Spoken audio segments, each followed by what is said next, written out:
Good evening. I'm Piotr Bednarski, host of this program, and I'm very pleased to welcome you all to this program on the Catholic Church, Culture and Society.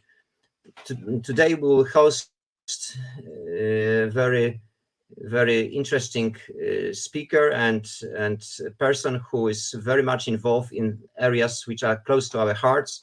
We host today Ryan Christopher, who is a founder and former director of the Alliance Defending Freedom, an advocacy group fighting for the religious liberty, freedom of conscience, protecting Christians against persecution in UK. Ryan is a graduate of Cambridge University in history, but he also studied philosophy and theology at Pontifical University of St. Thomas Aquinas and Gregorian University in Rome. Ryan, we are very warmly welcome you in our program. We are very happy that you agreed to participating in this program and hope to have good conversation. Thank you so much. Yeah, it's such a pleasure to be with everyone. We organized this program with EWT in Poland, Christian Center for Culture of Mary Our Queen, Lay Catholic Association Przybądźcie Wierni. With me is Zbigniew Przybłowski, my co-producer, and we are supported by EWTN staff. Łukasz is with us. So, following our good tradition, let's start by praying to God especially for the peace in the world, in Holy Land and in Ukraine and other places when there is a conflict. Let us ask our God for the peace and for the solution of all these difficult problems. Our Pater Noster, quies in celis, sanctificetur nomen tuum, adveniat regnum tuum, fiat voluntas tua, sicut in cielo et in terra, panem nostrum quotidianum da nobis hodie, and debita nobis debita nostra, sicut et nos dimittimus debitoribus nostris, et nos inducas in tentationem, sed libera nos a malo. Zbigniew, the floor is yours, and please start the interview. Thank you. Good evening, Ryan. Good evening, everyone. Let me just go through the first question. We would like you to tell us a little bit about the organization, about yourself and the organization that you work for. So you held the position of a director of ADF UK. What is ADF and what does it do? Could you make it a little bit more familiar to our listeners? Yeah, of course. ADF stands for the Alliance Defending Freedom. And as it sounds, it's an American-founded organization. And thanks be to God for our American brothers and sisters. Honestly, that's how I feel as a European and as a Brit, for the work that they began 25 years or so ago. It was founded by a man called Alan Sears, who, as his time as founder, converted to Catholicism, in part because of the writings of Joseph Ratzinger and the reasoning and the beauty of that theology. But it was founded originally as just a defense fund. So it was originally called the Alliance Defense Fund, and it was just designed to be a pot of money that lawyers could then use to take important religious liberty cases in the United States.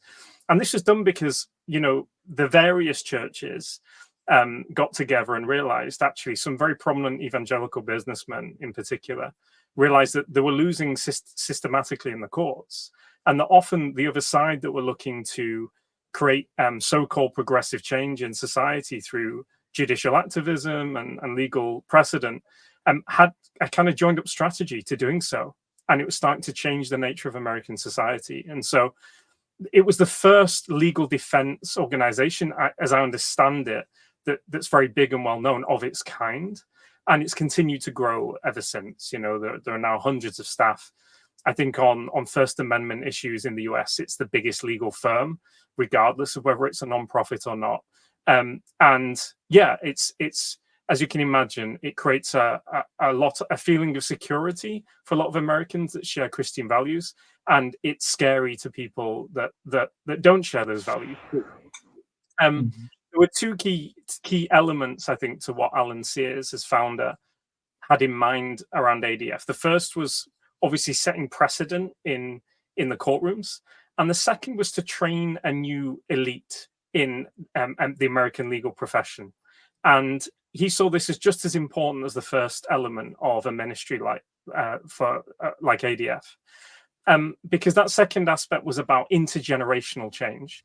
And people are policy, and institutions are only as good as the people, and the principles that institutions were founded on only continue to be the foundations if people believe in them and act according to them.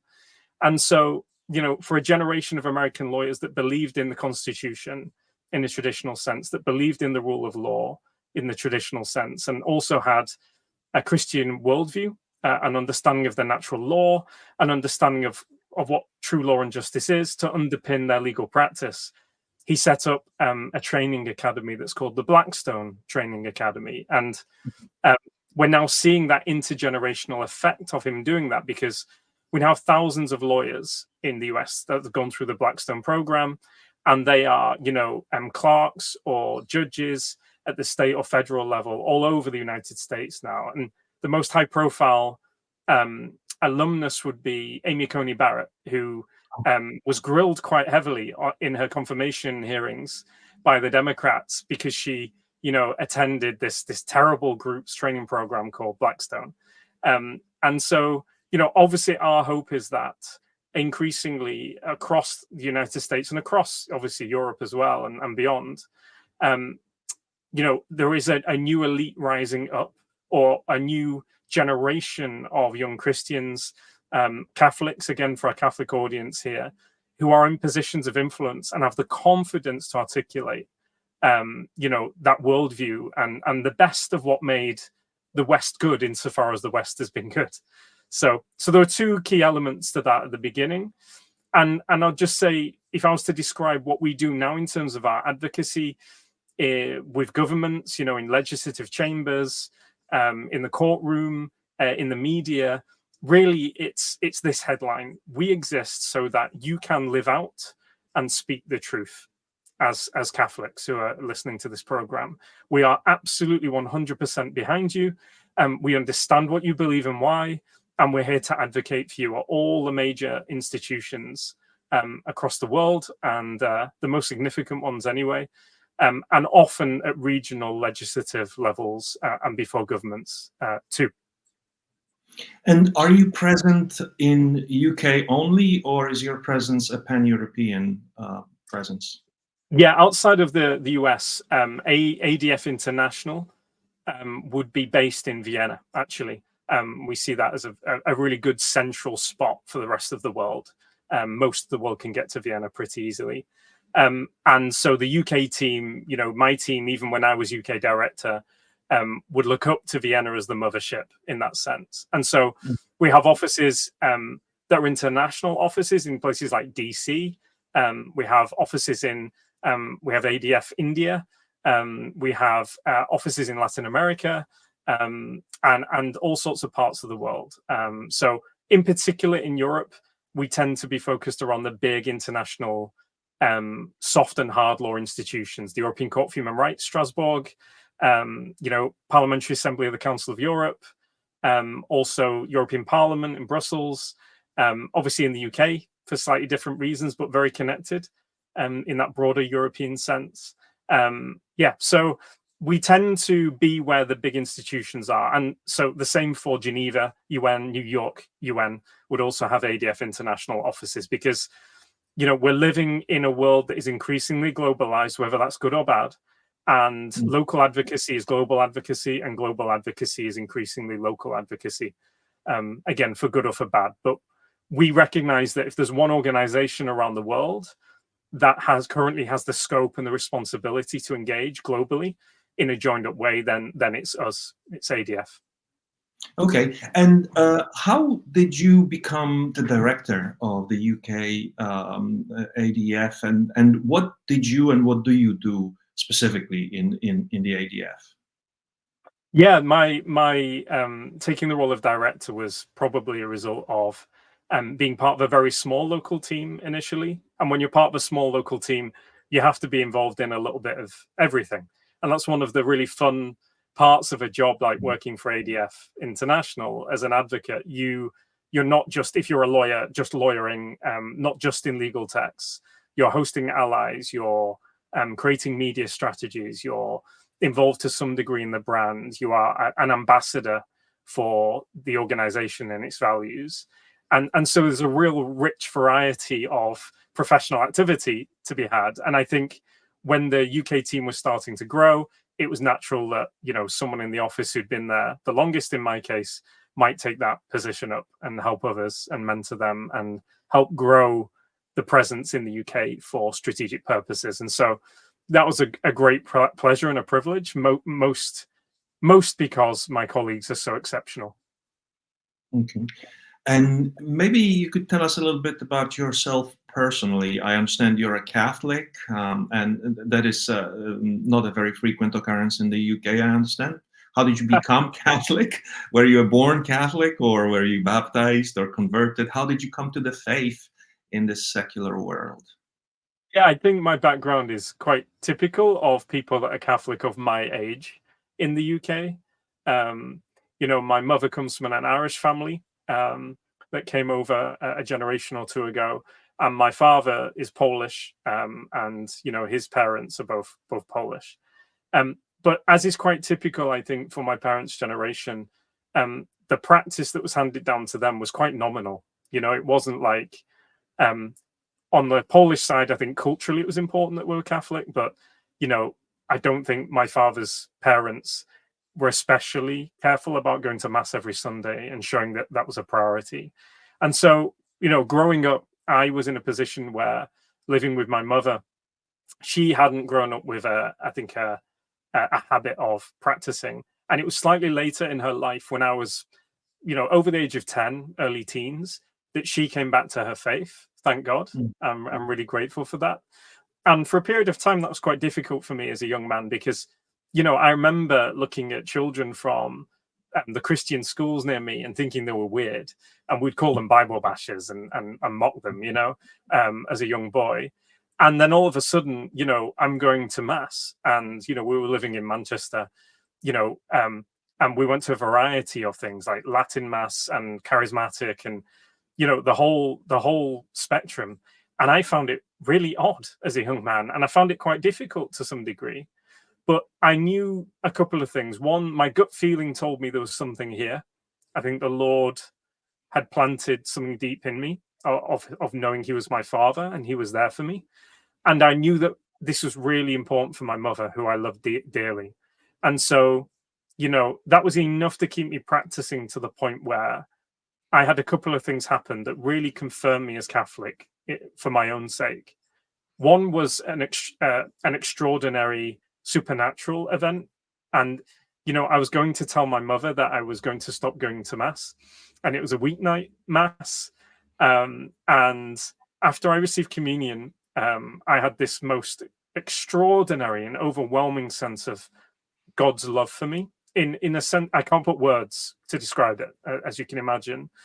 But it was so intense, it kind of disabled me physically for the most part. I couldn't speak for 4 or 5 hours afterwards. I was shaking and I was uncontrollably crying with the emotional reaction I had to it.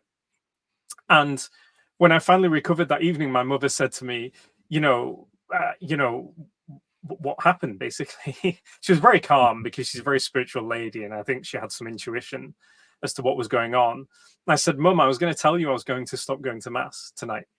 And I don't know what to do about this now. I mean, obviously, God's touched me in some way. And, you know, that was enough to keep me going. That experience is enough to keep me going in the habit until the point where my mother introduced me to some really impressive, you know, relatively young Catholic clergy.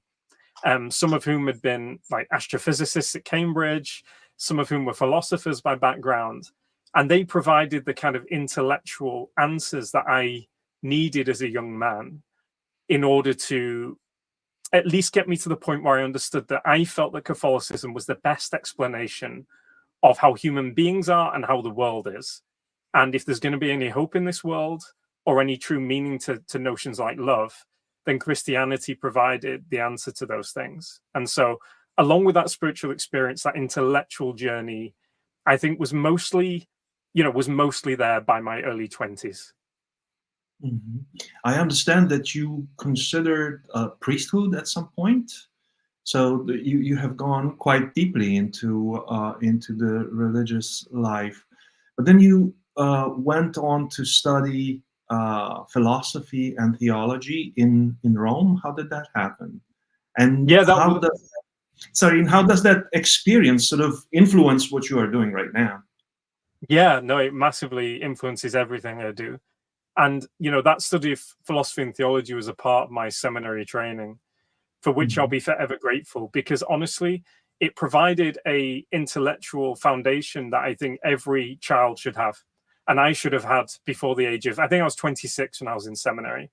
And, I'd gone through a prestigious university like Cambridge, and I'd gone through the British education system, and I couldn't use grammar properly in my writing, and being forced to learn Latin, for example, at the Angelicum, for 2 years, changed the way that I think, even in English now, and use my English language in practice, even if it doesn't come across in this interview quite so well. But there are very basic things like that to the intellectual foundations that I think, are the Western tradition that every young person should have access to, that I only got through seminary. And so I'll always be grateful, obviously, for that, and for the fact that it brought me closer to Jesus. Everyone has their own personal spirituality to some degree, I believe. And the way that I feel especially intimate with the Lord is through philosophical and theological inquiry. And so for me, it was a deeply spiritual blessing in my life that I was able to spend 4.5 years formally studying theology and philosophy. So yeah, that was a great privilege, and to do it in Rome as well, obviously had its massive upsides and some downsides as well, because you see the imperfection of the church in practice, as will always be the case. Now, in terms of how it influences my work now, some of my lawyer colleagues, not all of them, would admit, because lawyers are quite proud, that they wish that they'd had the foundations that I had before they studied law. Because I think in so many ways, we're now living at a time where we have to re-explain Western principles back to a Western audience, or we have to re-articulate how certain things have a hierarchy, or certain things are good or bad, from first principles, because we can't assume that that those things are held in the culture anymore, or that there's institutional memory, or that there's community memory for those things. And so, being able to do that on most issues is a real blessing for our work, because, if I'm working with one of our specialist lawyers, an example would be the Scottish church closure case, which we might talk about later. I was able to look into, principles of canon law and the principles of sacramental life, and explain that to them, so that they could then present it to the court in a way that might help the legal arguments to win. And so there's a lot of double teaming in that regard, I would say, in the work that we do.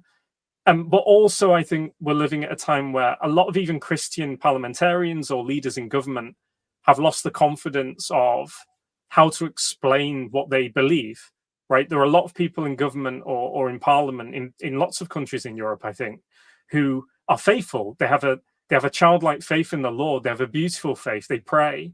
They really believe, and they want to be faithful to the church. But they don't know from themselves how to explain from first principles, and to make the arguments that they need to make within parliament or within government or whatever that forum might be.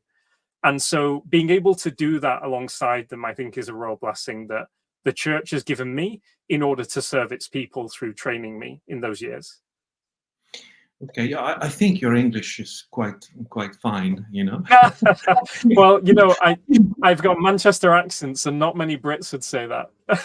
Okay, all right, but you sound very Cambridge to me. Maybe I'm mistaken. And coming to Cambridge, you said that a lot of people in today's society are not aware of the cultural heritage that we have. But you studied history in Cambridge. How do the British people, how does the British society, what's their level of their knowledge? How do they understand history? And do they understand, thanks to historical education, what their background is, what their heritage is, and do they understand what kind of sort of historical megatrends they're a part of? Yeah, I think obviously it depends, child by child. I used to teach history as well for a while at secondary level, and so I understand the kind of curricula that are offered here in the UK, or at least were till about 10 years ago. And the way that history is framed, at least when I was teaching the subject fairly recently, was very much about progress for liberal democracy, however you might broadly define that. So it was a progressive vision. It was a kind of a somewhat a Whig vision of history, like there was a determined kind of progress. And there was an awful lot of focus on particular political movements that are in sync with, I think, with what the zeitgeist might see as progress, either rightly or wrongly, right? So, the civil rights movement in the USA is quite a focus often in history for UK students, because there's a sense of, fundamental equality at stake. And obviously that's good, right? In one sense. But that would often be to the detriment of understanding, for example, other deeper aspects of English history, like, what made our constitution what it is, in real detail. Can I really explain that? Why does the common law have the principles that it has? Where did it come from? Why would courts assume before positive law, more recent positive law like the Human Rights Act or the European Convention, that the right to life exists and every human life is sacred?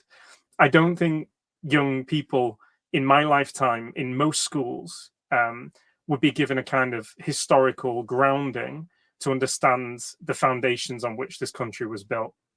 And I'd say in particular, the deeply Christian Anglo-Saxon and medieval period is skirted over. If you cover those periods, it's not because of the extraordinary progress in law or the deep thinking or scientific inquiry. It's usually about what was it like to be a peasant in medieval England, and wasn't it terrible? And feudalism, which was terrible, was then ultimately overcome. And that kind of historical narrative, again, I understand this narrative, it's not the worst, but it misses the real heart of understanding what it is to be British historically, and to have the toolkit as a young person to understand why our constitution is as it is, why our political system is as it is. And so you might skip from, being a feudal peasant in medieval England straight through to legal and social reform in the 19th century.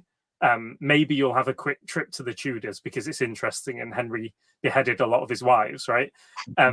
But like, you'll go straight to what's the next kind of big moment of political progress, and that is voting rights in like the 1830s, 1860s. And again, there's lots of good reasons to focus on that to some degree. I'm not saying that everything we teach is bad, but I think the fundamentals are often completely skipped and completely missed. And even from a Catholic perspective in particular, this notion that,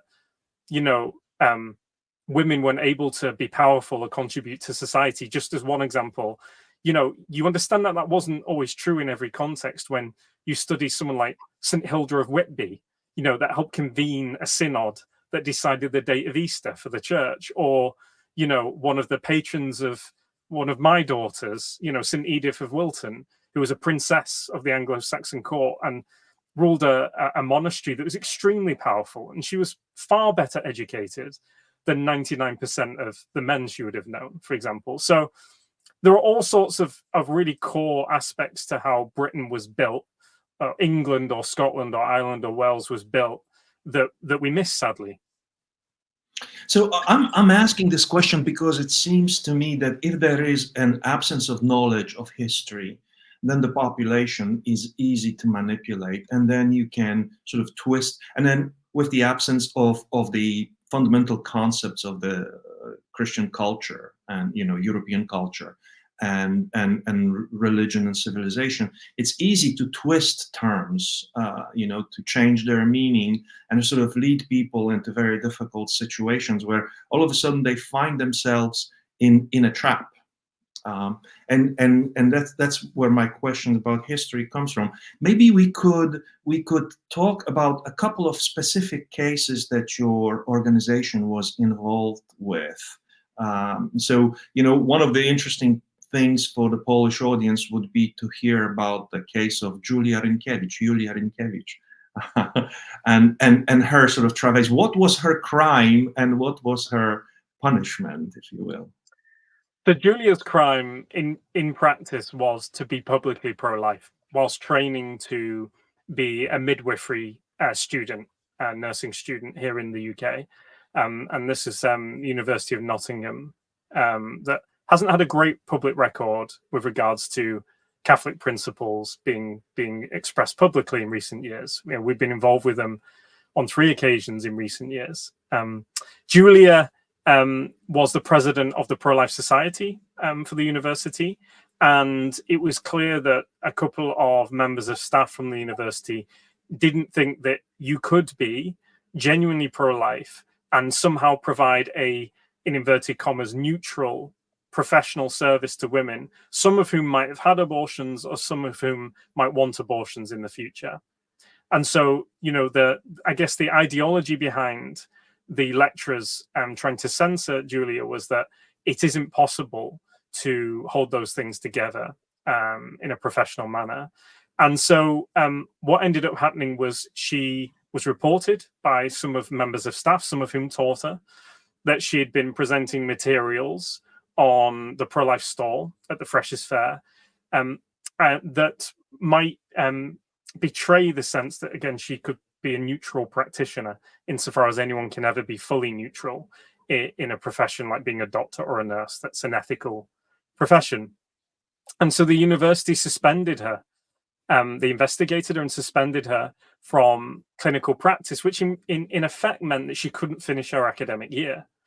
Now, to cut a very long story short, she was ultimately offered an apology, and the university accepted that it made some mistakes in the way that they had handled Julia's case. But the interesting thing is this scenario absolutely was not in line with where regulation is in the UK or where the law is in the UK with regards to someone's right to expression of their fundamental beliefs, like the right to life, or their religious expression. And Julia is a very devout Catholic mum now. And so despite the law and the regulation for the profession supporting Julia's position, she was still found herself suspended from her academic course. And the lecturers involved still felt so emboldened that it would somehow be acceptable or normal to try to prevent her from qualifying as a pro-life person. And so there's a deeper question there beyond law and regulation into the culture of universities, the culture with regards to freedom of expression and divergent viewpoints, and in particular with regards to how universities are interpreting what they believe to be competing concerns with regards to safety or people being able to avoid views that they find uncomfortable or distressing. And I think we in the UK are in the middle of working out where that's going to land for a generation with regards to those so apparently competing principles. Would you say so? There was a clear sort of intent to sort of freeze certain viewpoints and prevent certain people from going into midwifery, with their professing their openly their views. Would you think that your intervention sort of put a stop to it? What was the overall reaction? So did you succeed? Did that freeze attempt succeed, or did you succeed in preventing it to happen? How would you assess? Yeah, we weren't able to prevent the suspension for that year. It was from the point Julia was suspended, almost immediately she was going to be unable to finish the academic year because she couldn't have the clinical practice you require. And so it was always going to be a case of, will the university recognize that they've caused a detriment and that needs to be rectified, and there needs to be an apology. And those things happened. And so we were able to get that from the university. And most of the cases we take involving universities and freedom of speech are settled informally, like before they get to the higher courts, or even to any court at all. Because again, the law is broadly on our side, and we've recently had a strengthening of that law here in the UK more recently that, I'm delighted to say, many people I know were involved in to some degree. But the point, again, isn't always the law. It's what is the internal culture of these institutions. And so what it usually takes, sadly for us, is if Julia had just emailed back as she did and said, hang on a minute, this isn't fair. I'm pretty sure I'm allowed to express myself as a pro-life woman outside of the context of my midwifery course. That wouldn't have got very far. The fact that an organization like ADF can come in and say, hey, we're involved, we understand the law, and, this letter is without prejudice, but you could find yourself in a legal fight here, which obviously everybody wants to avoid. At that point, the lawyers for the university get involved, and then you start to see results.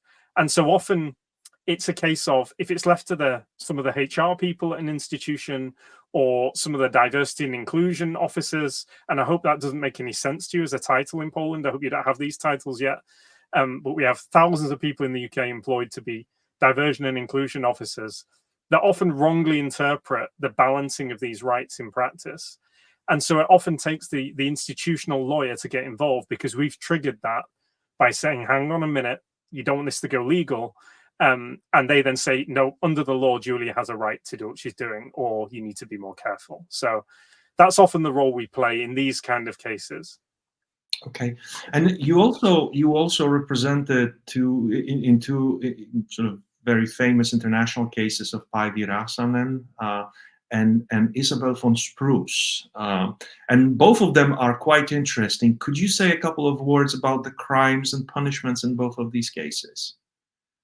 Yeah, I mean, in the case of Päivi, she her crime was to tweet about contribution to a pride march. And, Päivi wasn't even tweeting to anybody outside of her church. She was tweeting her own church leadership to say, should you be really formally involved in pride? Because I'm not sure that's in line with certain scriptural passages. And she quoted one of those scriptural passages. So that was Päivi's crime. Now, the law that she's been in court under also includes terrorism. It couldn't be more ridiculous. And so what we've had in Päivi's case is, in theory, this is a very serious criminal charge. So if I may, does that mean that she sent a tweet to her congregation and there was a Judas there who denounced her to the police and said this is a crime of terrorism?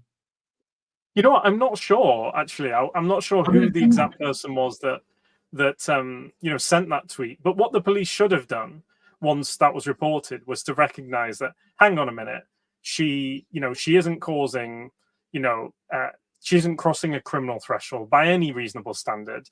And she's certainly within the broad protections of human rights with regards to freedom of expression. And so, they should have dropped it then and there. But what they did instead was to interrogate her with regards to her theological beliefs. And that didn't end at the police station. That's continued for 3 court hearings now, whereby the prosecution, has said various times, we're not here to, interrogate you for your religious beliefs, but what do you really believe sin is?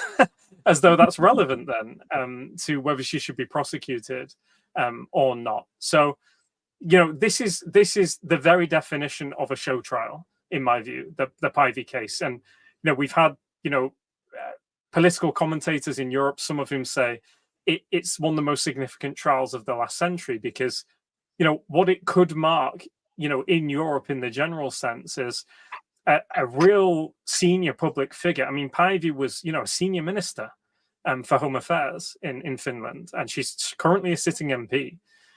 This case could mark a very public figure being prosecuted, if the prosecution is successful, on the basis of her theological beliefs with regards to human sexuality and sin. And, that hasn't happened for a while in Europe, in most countries, right? In post-Reformation.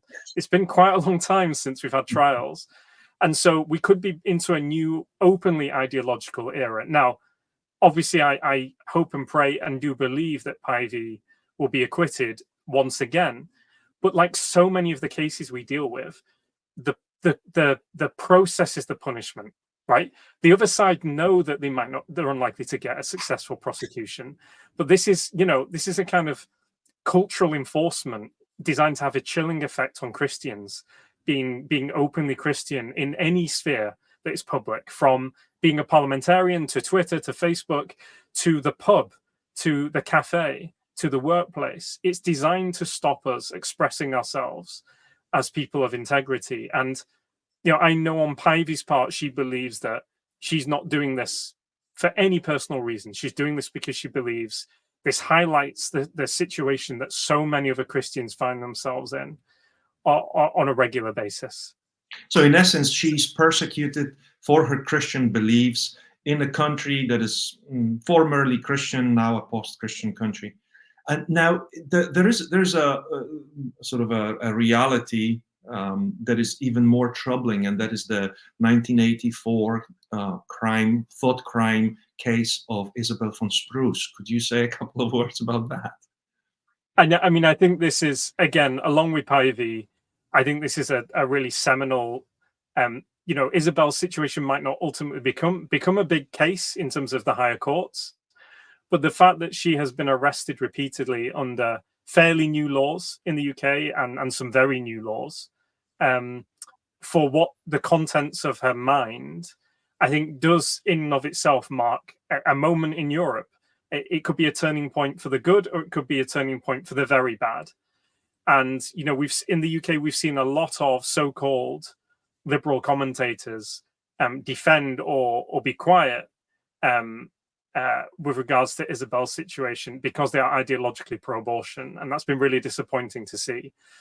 So Isabel's crime her initial arrest was to stand near an abortion facility where she'd had years of ministry and helped hundreds of women personally who'd had crisis pregnancies, who felt unable to continue that pregnancy without support. She'd had years of standing in that exact spot, helping women who needed her help, who wanted her help. And she did it after a law had changed, a local law that prohibited expressive prayer, things like approaching women on the topic of abortion, having conversations on the topic of abortion. I mean, this law is really egregious and breaks all sorts of, criminal and constitutional principles here in the UK. Plenty of liberal legal scholars have noted that aspect of these laws. So she decided that she was going to do something that she believed wasn't breaking that law, but might still enable her to do some good for people involved, which is to stand there silently, so praying. And because Isabel's a practicing Catholic, she believes that silent prayer has an effect. And she believes there's a significance to place as well, right? We bless places, we pray in places, we go on pilgrimage, we go to people's graves, because places are significant to us as Catholics, and I think just as humans, right? And so she decided to be in that. The police obviously must have believed the same. Exactly, and it kind of confirms it implicitly, right? And so she was there to pray for everybody involved in that place. She was there to pray for the unborn. She was there to pray for the good of everyone there. And so when it came to her arrest, the fact that it was a thought crime was proven by, which answer she gave that then led to her being arrested successfully. And so, her standing there silently wasn't enough. And the police asked her, what are you here for? Are you protesting? And she was like, no, I'm not protesting. Are you, trying to counsel women? She's like, well, the facility's closed right now. There's no one here. The street's completely empty. And they were like, are you praying? And she was like, well, only in my mind. So there's no expressive prayer in that sense. And they were like, well, what are you praying about? And she was like, well, is your prayer connected to abortion? She was like, yeah, it's connected to the unborn and what happens in this place. And so on getting that answer, she was then arrested. If she had said, I'm praying for an end to global warming, or I'm praying for, the Knicks basketball team to win the World Series, she would not have been arrested. So it wasn't the fact that she was praying silently, it was the content of that silent prayer that was the formal trigger for her being arrested. And there is no other word to put on that, no other title to put on it than thought crime. And so it's a really tricky position that I think prosecutors find themselves under, because the zeitgeist and a lot of the elite that are pro-abortion in principle do believe that Isabel should be successfully prosecuted. They do believe that her silent praying for the good of everybody is so damaging to society that a criminal charge is justified. And yet at the same time, it's inescapable how significant a successful prosecution for this would be for the UK, for its reputation internationally, for our legal history, and for the precedent being set elsewhere. Because we know as well, very, very well at ADF, that it isn't going to stop there. The intent behind these laws, and the intent behind the people that frame these laws, is to completely erase any pro-life expression from any public scenario.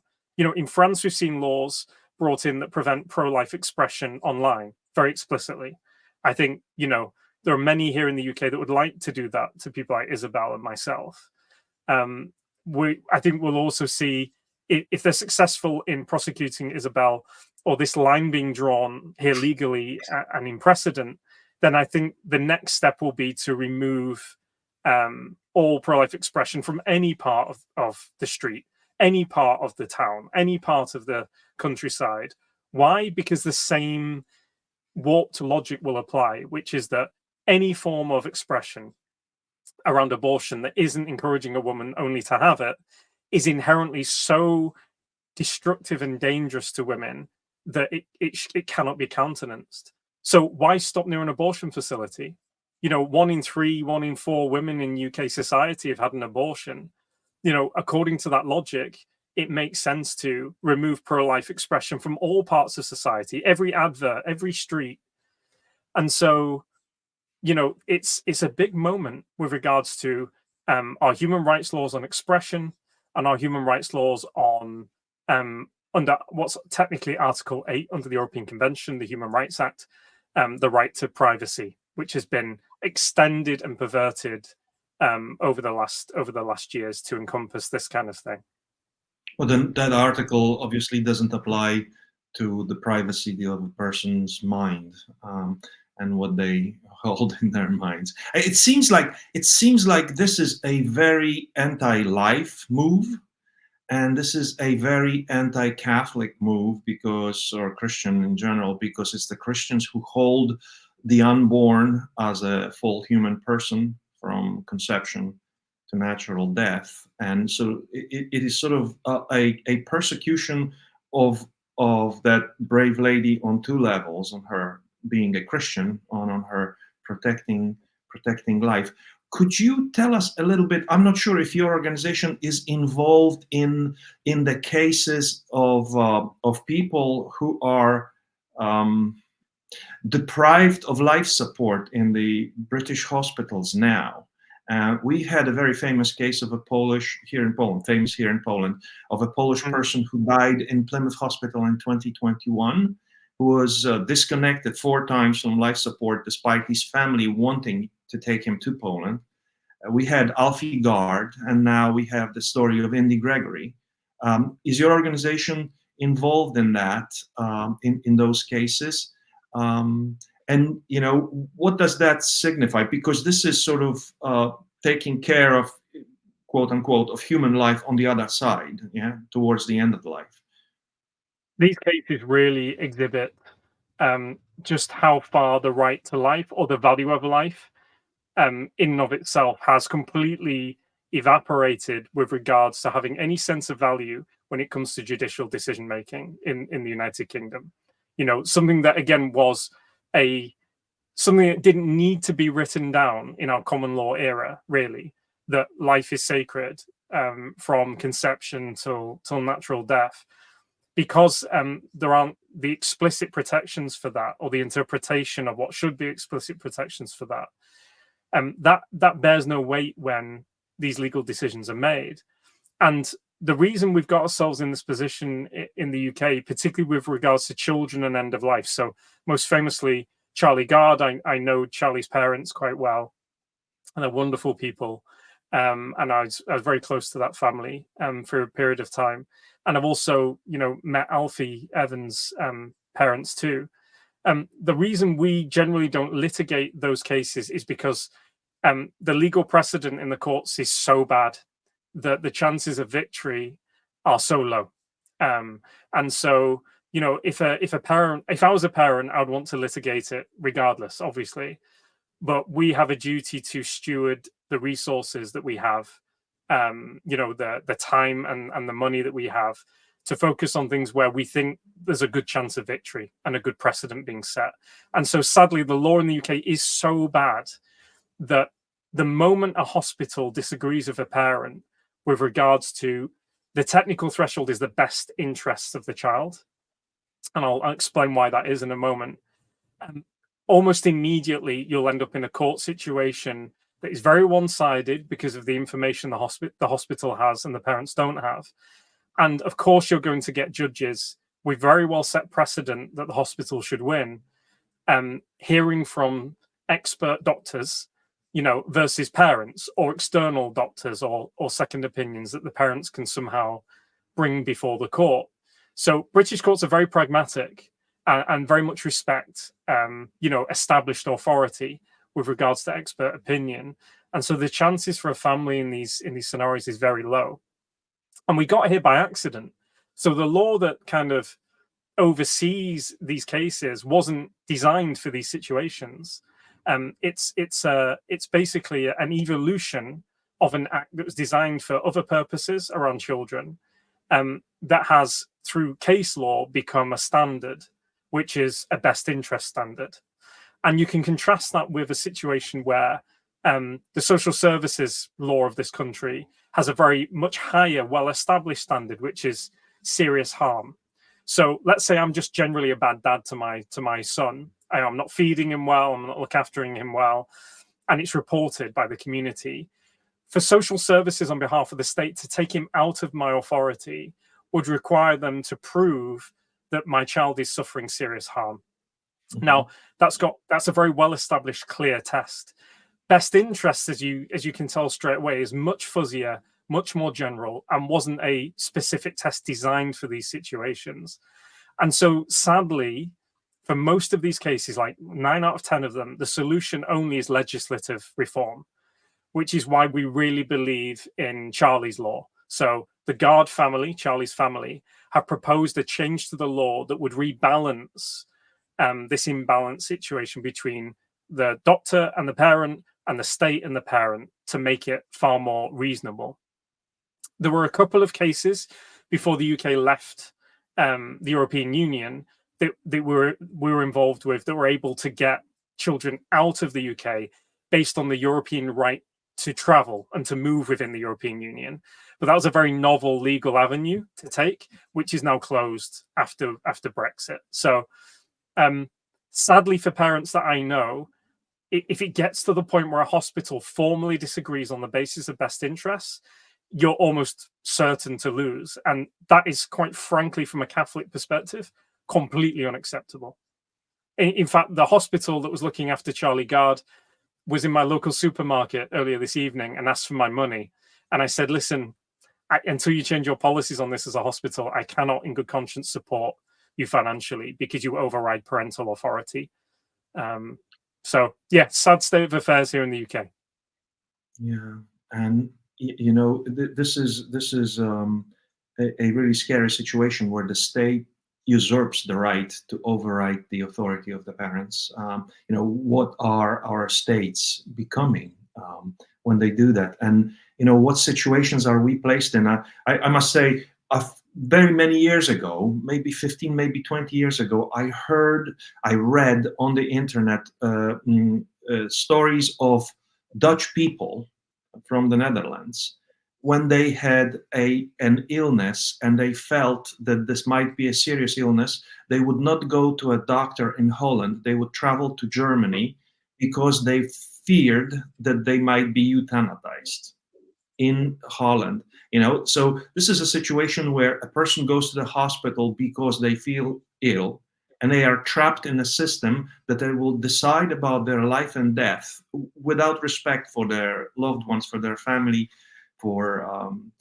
There's a path where it started, and I don't know exactly where this path did start, but it seems that the freedom that has been taken away from us, one of the most egregious examples was the limitation of the freedom of Christians to practice in churches during the so-called COVID era.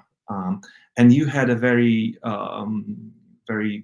big victory in that area in terms of the Scots resisting the government and fighting for their right to provide services to the faithful, and what example they set for the rest of us. Could you tell us a couple of words about that situation? Yeah, it was the first legal victory against government regulations here in the UK for anything around COVID. And it was a very significant moment. And there were lots of, it wasn't just the Scottish church closure case, it was several around Europe that were able to litigate along similar lines, and they were all victorious, thankfully. This is one area where the convention and its interpretation, was very helpful. Here in the UK, it was a constitutional question, and it was also then a human rights question too. And luckily, the highest court in Scotland, which is where the regulations we were challenging were, found that it was disproportionate for the Scottish state to criminalise the opening of churches when, at the same time, they were allowing bicycle shops to be open for bicycle repairs and supermarkets to be open for food. And the closest comparator that was made in the court on the day was the right to have your case heard in court. And in the UK, in Scotland, they were using cinemas with social distancing in order to have trials. And so the key question, I think, on the day really to the government's lawyers was from the judge to say, why is the right to have speedy justice a higher right than the right to, for example, a Catholic be able to visit the very presence of God as he or she might understand it, or to receive the forgiveness of their sins as he or she might understand it? Why is that right higher than the other? If you're willing to risk an element of contagion as a result of bicycle shops or trials in cinemas, why not allow people to social distance in church? And so, rightly so, the court found that is a disproportionate discrimination with regards to Article 9 rights to religious expression and life. And, the Catholic aspect in that case was very significant because one of the applicants was a Catholic priest, Canon Thomas White. And, he was making the argument that under canon law, he has a duty to open his church. In fact, the way that canon law puts it is you need grave reason not to open your church, which was the highest, most serious reason not to open your church at all. And several Scottish bishops also put in a kind of letter to the court, which I think was very influential to explain the theological and pastoral implications of closing Catholic churches to Catholics, because, of course, we believe in the sacramental economy as the normal means by which God heals and saves us as Catholics. And so, luckily, the court, and rightly so, the court took that seriously, because the Scottish government, in effect, was saying, you can still worship, you can still have Christian life to the full, just with some inconvenience. And, Canon Tom, as a Catholic priest, is saying, no, you've completely misunderstood what it is to worship in a Catholic sense, and you've completely misunderstood how incarnational everything is that we need to do. You can only have the sacraments in person. That's the form of the sacraments. And so that then I think was one of the big moments nationally that said, you know what, some of what the state has done here is to desperately overreach, both in principle and in practice, with regards to religious rights or freedom of movement, freedom of expression more generally in that period. And again, it seems that also here, the Catholics, Christians in general, but in Catholics specifically, were sort of discriminated to a higher degree than other people. So the people who do not believe in God at all and could travel, on the public transportation, could gather in bike shops and stuff like that, and other religions who are not prevented from holding their ceremonies or their prayers in the open. Would you agree that this is a disproportionate treatment of Catholics as well? I think in the UK framework, it would be seen as indirect discrimination. So it wouldn't be seen as, was the government openly trying to, affect Catholics most particularly? The answer to that, I think, is no, honestly. But, indirect discrimination is where it affects certain groups in a particular way, regardless of your intent.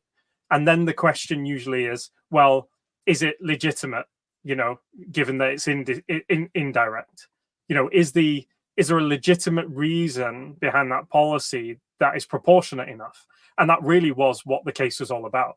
And so, again, rightly so, the court found that in practice, this is indirect discrimination in the general sense, and that it was disproportionate to impose this kind of restriction for the kind of effect they were hoping to have, because the Scottish government, could not prove that measure would save a life. Even they couldn't prove it. And my last question on that. Sorry, go ahead. Oh no, please. No, my last question on that would be: will your victory in this case prevent such measures by the government in the future? I think in a very narrow sense, yes, it should. And in a broader sense, in a narrow sense, it can and does. In a broader sense, it should. Like, I think any government that's looking to impose restrictions and rule by department, as we had here in the UK, we had very unconstitutional mode of government here in general, which is a big part of the problem. So you had very rushed decisions made by departments, not going through the same kind of parliamentary scrutiny that would happen, or the human rights tests that would usually happen as part of passing laws that have such a fundamental effect on society or such a restrictive effect on a person or groups. And so there should be a pause for thought in light of all of that. My concern, honestly, is that I think as a society in general, we've not had the big conversations about that time and whether we got the balance right in terms of checks and balances and constitutional appropriateness. And I think even, frankly, as a Catholic within the church, I still think there's a big conversation that we need to have ahead of the next scenario that could be next year, could be in 20, where we're very clear about what our red lines are and why. And we're very clear about how we articulate what serves the common good and doesn't in an authentically Catholic manner. Because I think at times there was a panicked retreat to utilitarian type thinking, which is not in the Catholic tradition whatsoever, and left a lot of faithful Catholics, I think, individually very exposed for standing out against that kind of rhetoric and some of those policies as well. So I think there are two big conversations that we're at risk of missing society-wide, maybe Europe-wide, and also within the church itself, quite frankly. Okay.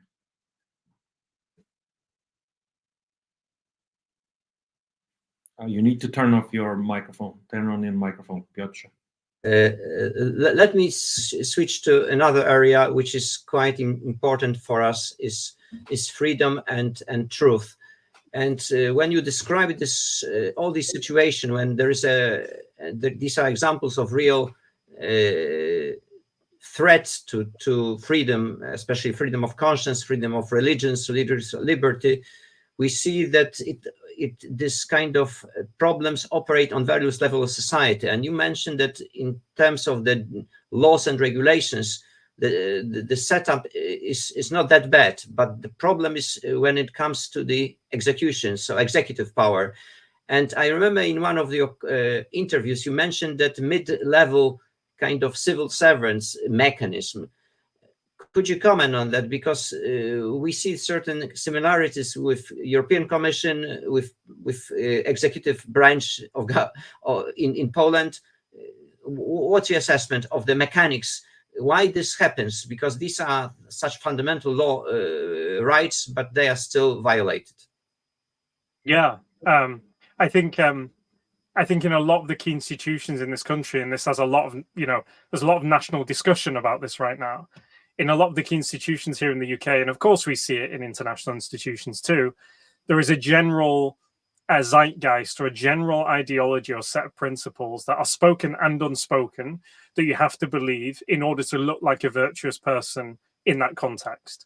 In order to be able to have the dinner table conversations and be accepted socially. Like, it's the most human thing in the world is, if I'm a diplomat, or if I'm a member of a UN committee, or if I'm a mid-level senior civil servant in the UK government, that I want to be accepted and liked by my colleagues. And so if you don't have strong principles of a worldview or a religion, whatever it might be, then of course you're going to end up swallowing, digesting to some degree, and then regurgitating the general mantras, the dogmas, right? The secular dogmas of our time. And I think that's the way I would see it, is there are certain mantras and dogmas that for various periods of time seem like you'll be a heretic if you don't espouse them and act towards them.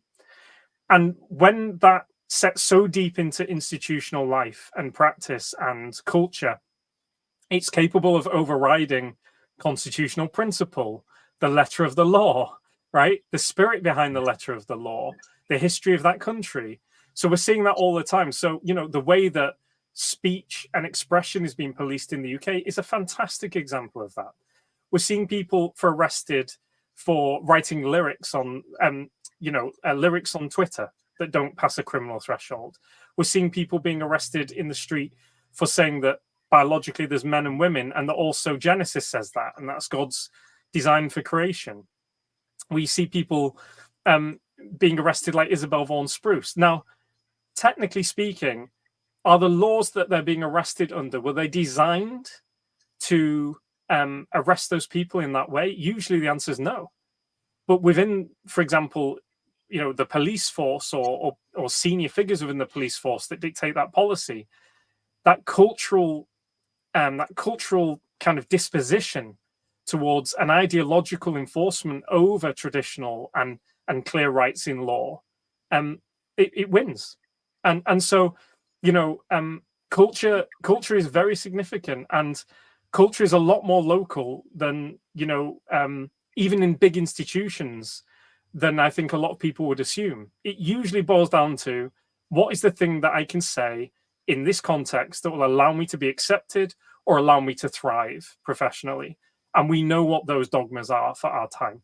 And so, on the flip side, the more that Catholics and other Christians and other people of common sense and goodwill keep their mouths shut in those contexts, the more extreme our views will seem to be when we do espouse them. And we end up seeing like a smaller minority with a less acceptable view than is actually true. We see this online, we see it in the workplace, we see it even within the church at times too. When you're describing this situation, it comes to my mind that the policy which was motto for famous Italian communist Spinelli, that we will march through the institutions, is just realized, and it is realized at various levels. So the zeitgeist, which penetrates the minds of civil servants at various levels of authority, it can be destructive to society. I don't want to be malicious, but just one quote from Theresa May during Alfie Evans crisis. I mean, kids are owned by the government. Then she somewhat withdrew from this statement, but it reflects a mindset of many politicians and civil servants. My question is, what to do with that? What we can do as Catholics in such circumstances when on one hand, conservatives and those who defend traditional values might be lazy, might be feared, might be fearful, might be not active enough to stand up. What's your recipe? What's your advice? Yeah, I think there are kind of 3 stages to reversing that cultural, decline. We need people that are capable of being in a big enough community, so having a critical mass within your context. It might be your workplace, it might be your village, it might be the government, it might be in parliament, whatever the context might be. You need to be in a situation whereby you're in a critical mass of people, where you're at the very least feel like you're in a minority that's big enough that people have your back, that they're there for you, and that you're not just standing alone, or maybe as 1 or 2 or 3. So an absolute priority always is to find others that agree with the truth, and to club up with them. And that might be an informal work society within a civil service department for the government. It might be whatever, a formal group in parliament for parliamentarians. It doesn't matter really what that context is. You just need that critical mass, because and the people within that critical mass need to be people who have moral courage. Now, how do you get moral courage? Moral courage isn't something that just happens to you overnight. People don't risk everything about their career and their reputation in that big moment, because that big moment arrives. It's very rare that people do that the first time when the big crisis hits. The people that do it when the big crisis hits are people that have got used to doing it in smaller ways on a regular basis. And so moral courage is just like any other virtue. It's something you've got into a habit of doing throughout your life. And so the challenge I would offer to Catholics listening to this, or anybody else that believes in the good and common sense, is, are there small areas of your life right now whereby you could speak out a little with regards to what you really believe and what you know to be true, that might be a bit awkward or difficult, but you're probably going to survive if you do it? Then if that's true, start doing it tomorrow, and do it again the week after, and do it again the week after that, because it will have 2 effects. It will normalize that view more, particularly if other people share it with you in that context. And secondly, and most importantly, you're starting to build that muscle over time of moral courage. So when the big crisis comes, when that moment, that Thomas More moment, right, that John Fisher moment, when that time to really lay it all on the line comes, you're able to do it because you've developed moral courage. And so it's people who have established moral courage living in community. And I'll say one last thing about that. In order to have moral courage, you need to be convicted of the thing being true itself. And this is, again, a part we can all play for other people. You can't be courageous for something you're not convicted about. And you can't be convicted about something if you don't know it inside out, So whether it be the faith, whether it be the reality of life, whether it be that biological male and female, whatever it is, if there are areas where you feel unsure intellectually, then your duty really as a Christian is to go and to learn more, to seek wise counsel, to go and read and listen, so that you can be convicted, and therefore you can be courageous about that issue afterwards. But as you know, many people have families and they are afraid of being sacked from their jobs. They are afraid of being persecuted in social media, cancelled. And of course, there is a common, I would say, opportunistic behavior in major corporations, because no one wants to be black sheep. And this creates some kind of fear and stops this stand-up position. Even if big corporations have these ethical commissions and some good corporate principles, but in practice, if you stand up and say, well, I don't think that Pride Month propaganda should be addressed to everyone, because not everyone is interested, very few people will stand up and say, well, I'm supporting that. What's your advice for people who are living with families who have these kind of responsibilities? Of course, we can say there are various lines of defense. Any comment on that? Honestly, it's very, very difficult, because I've done a lot of work with clients of ours, many of whom don't go forward after long conversations and discernments. they're in a situation maybe similar to you describe. They might be in a scenario, you know, where professionally they could lose their job if they take the stand. And for various reasons that are all good reasons, they decide not to do it. And, you know, in almost every case that I've been involved with where that's happened, I've totally understood and often actively encouraged people to take that course of action. I think this is by its very essence a prudential decision, right? Now, obviously, some things are not prudential, like, you know, the corporate bank you work for requires you to go out and murder innocent people in the street. Obviously, that's a moral black and white. There's no prudential assessment to be made there with regards to your own conscience. You have to quit and you have to not do it. And in fact, you then have to resist as well, quite proactively, something like that. But there are situations where it's like, you know what, let me give an example where it isn't a clear black and white for Catholic teaching in and of itself, isn't necessarily the principle in and of itself, but someone in conscience might be called to take a stand. And that could be an example of a teacher where they don't like the fact that pupil has changed their name, right? So I believe that if I was a teacher, I'll use myself as an example. If I was a teacher next week, and I knew that teaching was the only career I'd really ever had, and I've got a family to feed, and I'm doing good as a Catholic educator otherwise, if the school required me to call a biological female a male proactively, I would resign, or I would refuse to do it and take legal action against that school. And even if that risks my family being impoverished, I believe that the Catholic community has a duty to gather around me and support my family in that circumstance, because we're not islands. Like, Catholic social teaching is that we're part of a common good that is founded on societies that should be mutually supportive of people living in virtue and doing the right thing. And so if I was to do that, I think the Catholic community has a duty to support my family so that we don't starve and it doesn't have that kind of effect on them.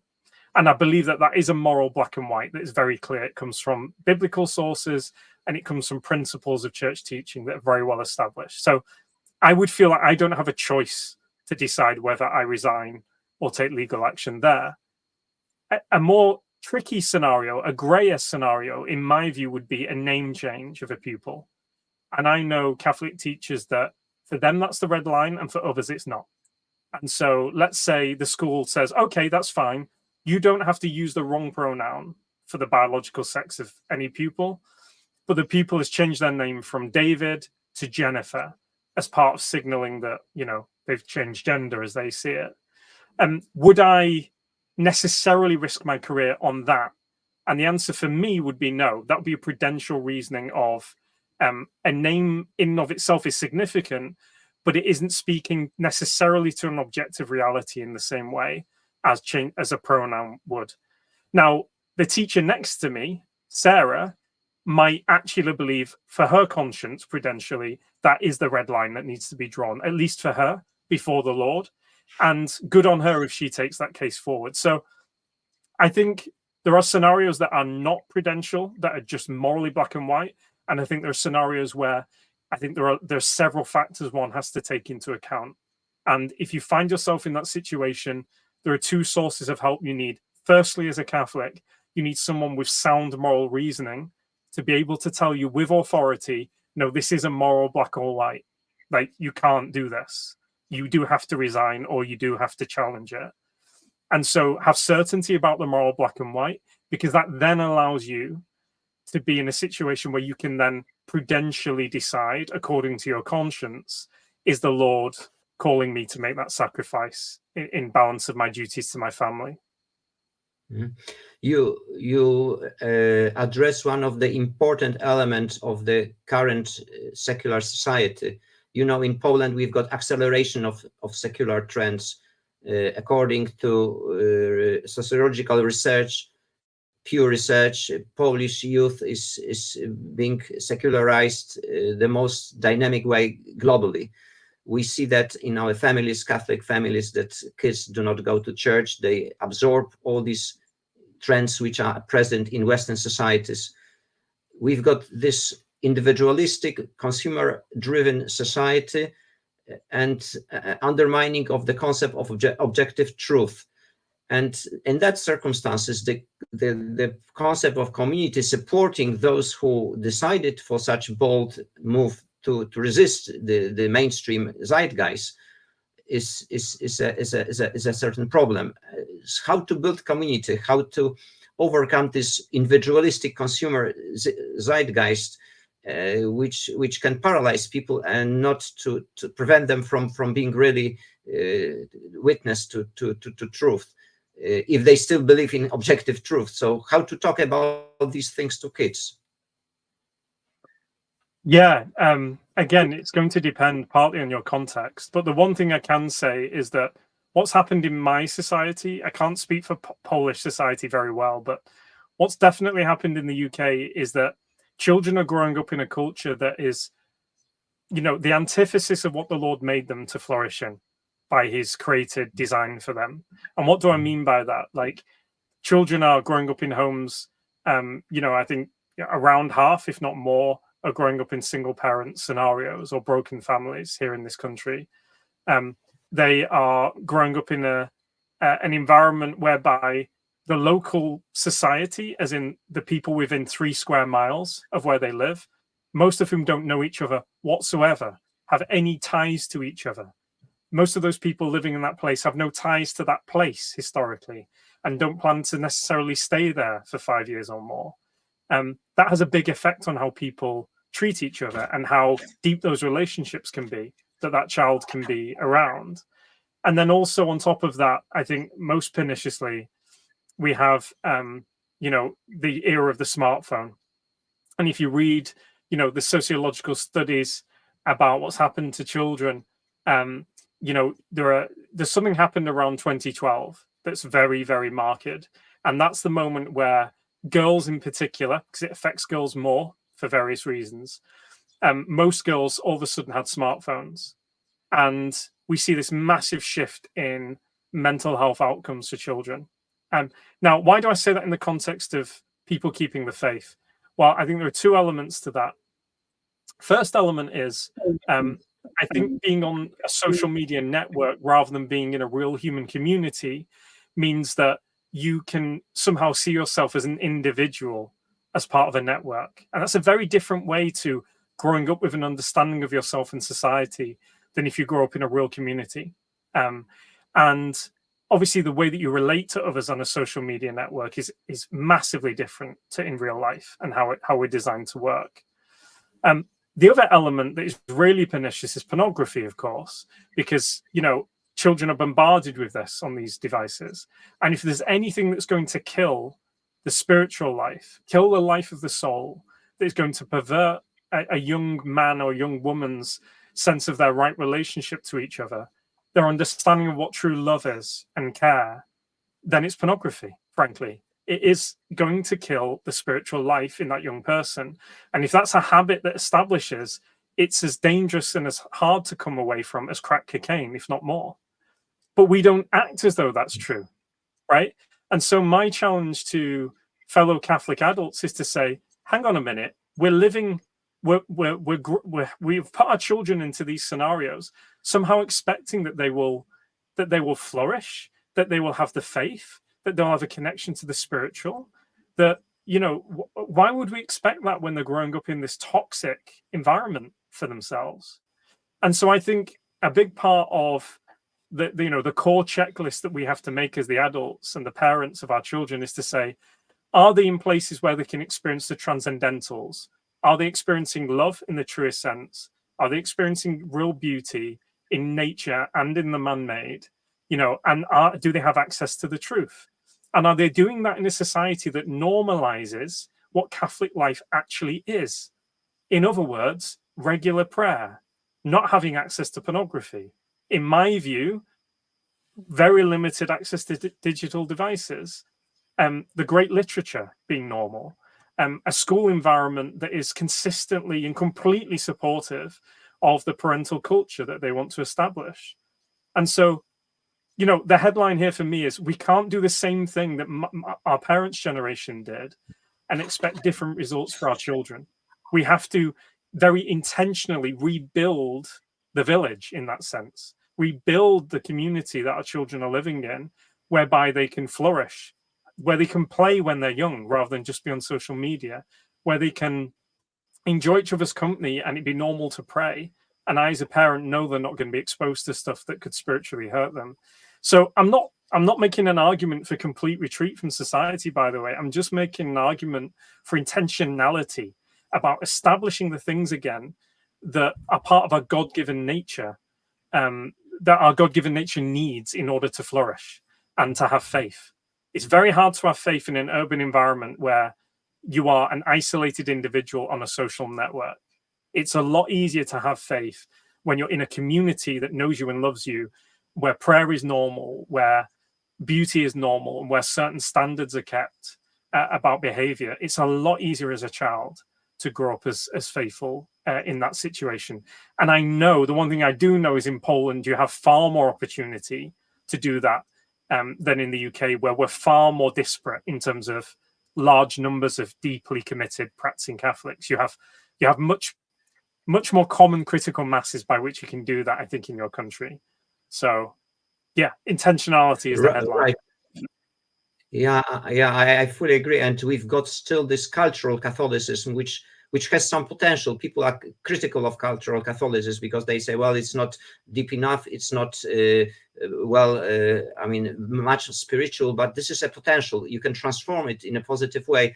But my question is, this is my last question, and Bishop will take over, what to do with our neo-pagan or secularized neighbors who lost their ways, and they are sometimes aggressive against Christianity. Sometimes they are lost. What's your advice to evangelize them? How to preach good news to them in the society which is very, I would say, ignorant or simply reluctant to talk about religious affairs? I think outside of, obviously, when someone comes to me and says, what's your intellectual reasons for belief in God? I know they're looking for an intellectual conversation, and an intellectual answer might take them somewhere, right? When I'm in a formal debate, the same. But most people that I encounter, who might be antithetical to Catholicism or Christianity, are people that are actually very badly hurt by society, by people, sometimes by the church, people within the church. And so I think there's something broken in their background or in them, either because of things they've done or usually because of things done to them. Like I say, most children are growing up in scenarios that are not what God designed them to be in. And some people have never experienced any real tangible sense of what self-sacrificial love is for them. And so I think the headline for the church and those of us within it is that I think we're all broken and we all need healing. And I think that's especially true of people that have no formal connection or intentional connection to Jesus Christ. And so maybe that's the lens we should take to this. And I think we're living at a time whereby society is ill. Society is sick. We're living in a culture of death. We're living in a culture of nihilism and ugliness and narcissism. And we're living in a culture whereby people are not seeing hope or answers or beauty anywhere. We can be that. We can be that. And to refer back to my previous answer, it's a lot easier for us to be that if we're doing it in community, right? It's a lot easier for me to invite my neighbor over to, I don't know, the Friday evening dinner that 5 families share in the biggest house of the families, whereby we just have fun, like normal human regular fun, and people clearly love each other and their children are clearly happy, and this person is in that environment, an environment like that, for the first time ever. And the thing that happens that unites everyone at the end is that they pray to the God who is their father and healer, who loves them unconditionally, and language like that is used in front of them. Like, what could we do with them that is better than that? But that relies on some level of community. That relies on a pattern of life and regular rituals in our life outside of liturgy that we can invite people into, that are healing and wholesome and are just life as God designed us to have in society. Obviously, there are very specific things we can do as a church to heal people too, like sex addiction, pornography addiction. Alcoholics Anonymous has been extremely successful in bringing people back to some limited belief in Christianity, because Christianity is quite explicitly there in the principles. Well, most of the deaneries of the parishes I know could easily put on a group for men who are struggling with, virtue as a man or sex addiction, and people would come to know the Lord through that, through the other men that they meet. That's just one concrete example that would cost us very little money, would involve a few hours work a week by some of the men in the community, and would help heal people. And that through that healing, they'll come to know the Lord and be open to the Lord. But I think they've been sold this narrative that Jesus and belief in him is the source of all that pain and sorrow, and it's the opposite. And just saying it isn't enough. We've got to live it in a way that's really convincing. Okay, that's quite powerful. Ryan, let me ask you maybe two questions at once to make it more difficult. So question number one is, so the background of the question is, I think that the revolution is progressing more smoothly and faster in the West, or it started earlier in the West than it started here in Poland. And in the past, it was maybe 30 years difference. Now maybe smaller, hard to say how much. But let's say a decade or a decade and a half. So if you look in hindsight, what is it that you missed 20 years ago, 15 years ago, that you should have taken care of in order not to find yourself in the situation that you are in Britain right now? So in essence, what is your advice for us now? What should we stop now? So that's question number one. And question number two is, if that is in fact true, that the revolution is attacking you first, what are the directions that freedom is being limited and destroyed in Britain right now that we might not be seeing here? What should we expect in the future? They're big questions. So, I think with regards to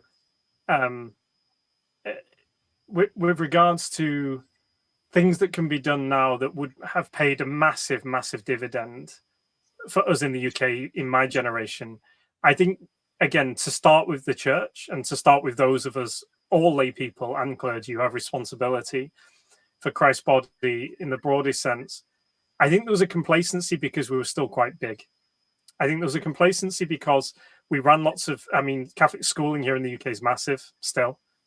And, you go back 20 years, we'd started to see that really radical dip of attendance in church, but it hadn't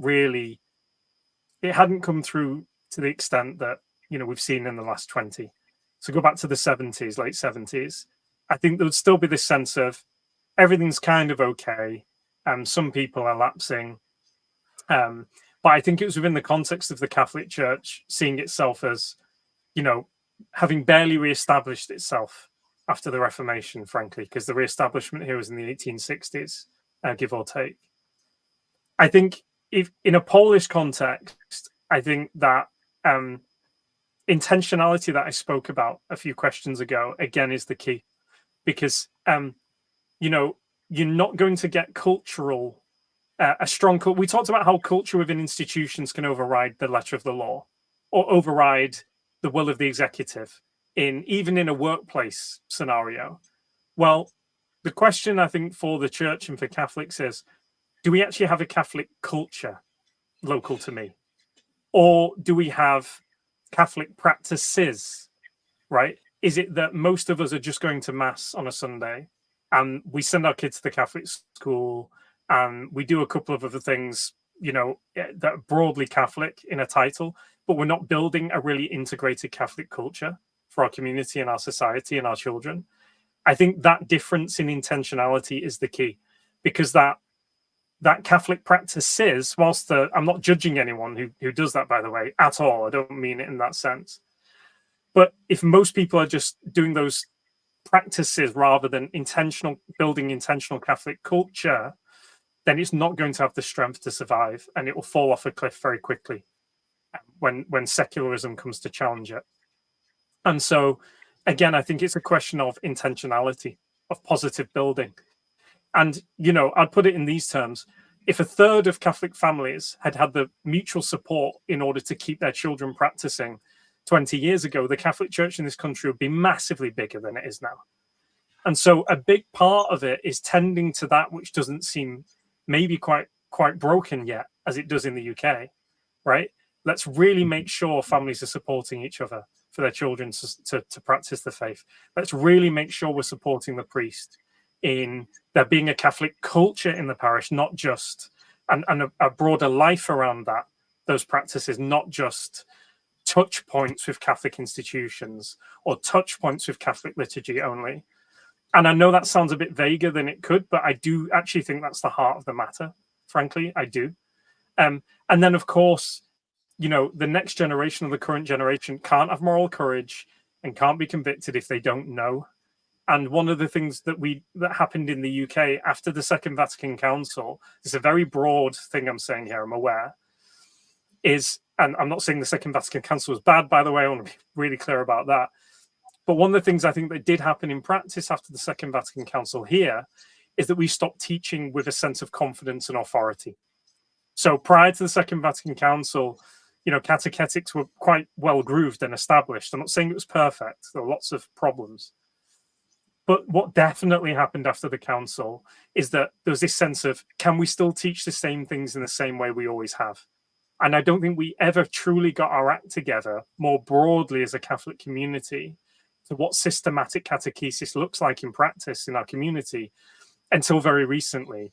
And of course, very recently, as in my generation, is too late to handle the sexual revolution, the new reproductive technologies, the fact that teenagers, for the first time in the 70s, had their own financial power at a younger age, and the digital revolution that we've seen more recently. Like, we needed that reestablishment of knowledge in order to build conviction a generation or two before we've started to, you know, patch it back together here in this country.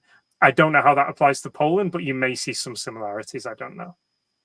Yeah, I think that this is a very good piece of advice. So, sort of strengthen ourselves, not allow the opponent to break us down into individuals, and help each other in strengthening the faith. And I think what I understood, I'm not sure if I understood correctly from you, is that sort of the Catholic Church and the Catholic tradition and religion is the backbone of a healthy society and a healthy state. And if that goes, all goes. And by the way, since your father was Polish, do you speak Polish? No, sadly not. Okay, well, that's a pity. That's a pity. I hope. I nearly looked some up just to say it and look good, but there we go. I didn't have time to stroke my own ego, my pride. That's fine. You look good enough, you know, with your English language. So, you know, I think our time has expired. So let me express our gratitude for this time. This is a lot of very interesting, very useful information, and presented in a magnificent, splendid way. So thank you very much for your time. Thank you for your words of advice for us. And, you know, let's hope that we can sort of support each other across the borders and help together rebuild the Catholic Church as it used to be, the universal church, the global church. Right. It's a real pleasure. On my part, thank you so much. Yeah, thank you very much for ADF, Alliance Defending Freedom, fantastic mission, which really has growing value in contemporary society. So thank you for that contribution. This is very important for us. It's a good example. And I think in Poland, hearing what you said, people get really strengthened because someone is standing behind them. So thanks a lot for your contribution in that respect. And by the way, sorry, go ahead. I can't take credit for it, but honestly, it's a great comfort to me that ADF exists personally as well. So it's a privilege to do this work, and ask people to pray that the Lord blesses it if it be His will. Let me just plug Ordo Iuris here for a second, because we have just won the final case of a person who was fired from IKEA for quoting the Bible, and now he's restored to work. So hopefully such situations are not going to be happening. Yeah. Thank you very much. Thank you, guys. Goodbye.